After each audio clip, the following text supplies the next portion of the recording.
Hold there.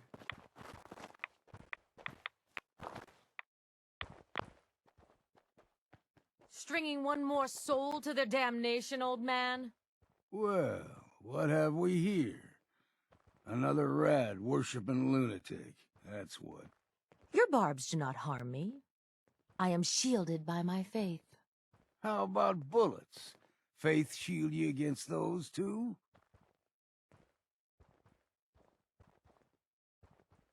Let's just settle down, okay? You're right. Waste of ammo. Do not sully this one with your blasphemy, old man. I suggest you go no further. Acadia is a nest of snakes, beasts that subvert the will of Adam.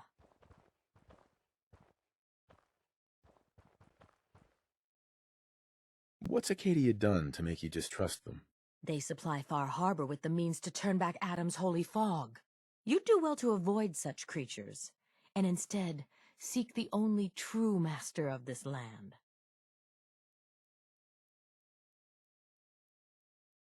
All right, I'm listening. Tell me about Adam. Tell you. Look around. You stride through his kingdom. A land blanketed beneath sacred fog. A land Adam has claimed for his children. And you may join our family if he deems you worthy.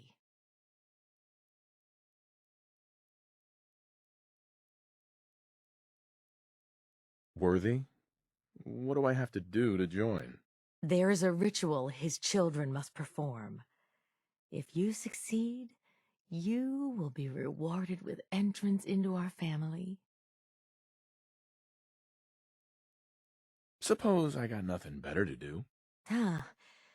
Adam usually prefers those with a bit more fervor. But nonetheless, if you wish to test his favor, seek the nucleus. If you're done wasting time with a fanatic, let's move on. I really should study my lines.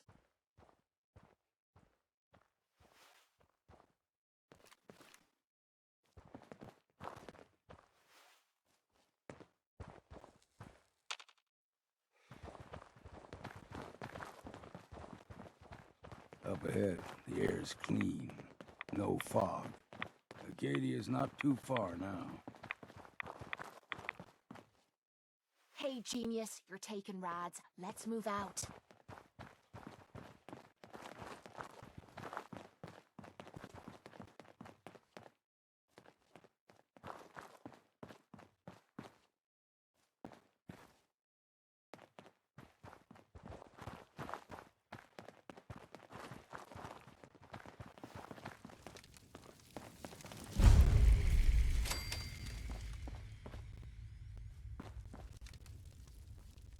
Hey there.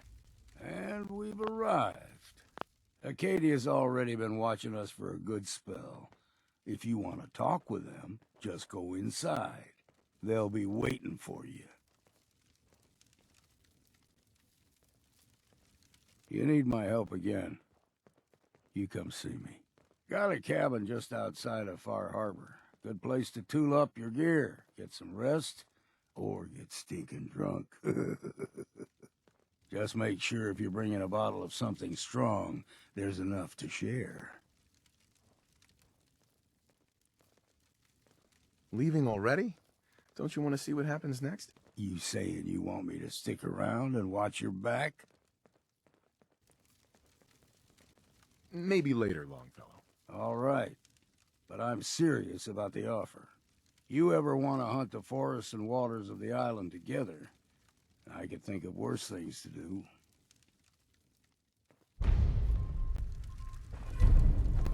I think we ought to talk.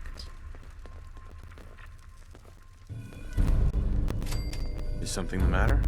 You sound upset. What? Oh, no. We've just been traveling a while now, and I figure there hasn't exactly been equitable distribution of information. I've gotten a decent glimpse into your dirty laundry, but you still don't really know a whole heck of a lot about me. I figured I'd offer to balance the board. So, is there anything you want to know? What's with the outfit? After I started the agency, it just seemed like the sort of thing a detective ought to wear. I got some old memories, pre-war, faded to all heck of guys dressed like this, doing what I do. Putting on the hat and trench coat, I figured it'd let folks know I was serious about the whole thing. Clothes make the man and all that. Guess I felt they made me the man I wanted to be.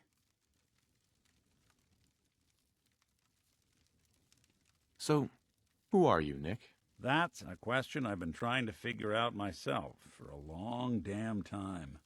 I know I'm a synth, authentic Institute handiwork, but I'm still mechanical, not bioengineered like the fancy synths giving everyone the willies these days. I get tune-ups now instead of checkups. But my memories, my personality, they're all lifted from some cop who volunteered for an experiment back before the war. They scanned his brain and copied it onto the hardware that runs between my ears. Don't know why they chose to make a robot based on some pre-war cop instead of a math genius or a bioengineer. Hey, maybe that's why the Institute tossed me in the garbage instead of turning me into one of their people snatchers. Wait, you're a robot? What else have you been keeping from me? Ha! Well, I'm not sure if anyone told you, but there's been a war. Nothing big. I think we'll bounce back just fine. Wait, the original Nick was from my time? Sure was. Which meant when I finally ended up out here, it was quite the rude awakening. I remember waking up one day in a garbage heap, a body in tatters and a head full of memories belonging to a man who'd been dead for 200 years.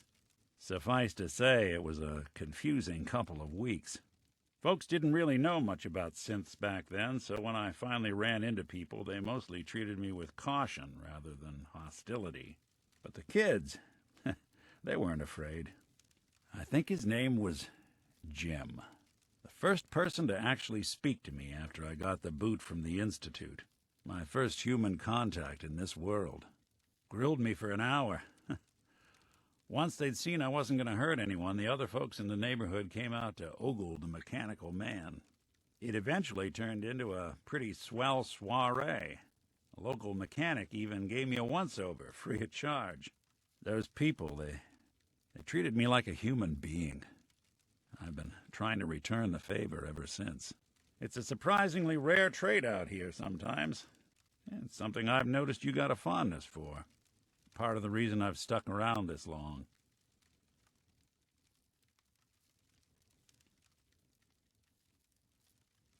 Where's that town? We should go visit. I tried to go back and say thanks once I'd gotten myself established, but the place was wiped off the map. Raiders. Don't know what happened to the people.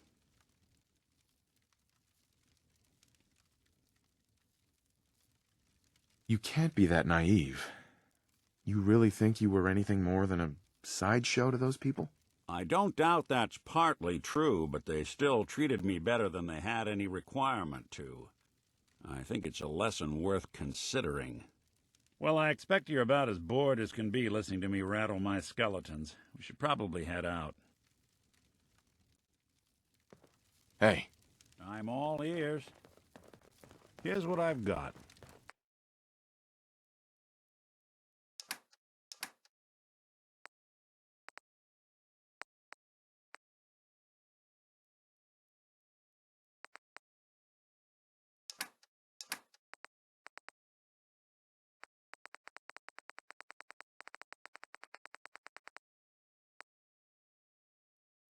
The detective's life isn't an easy one, but it rarely lacks for excitement.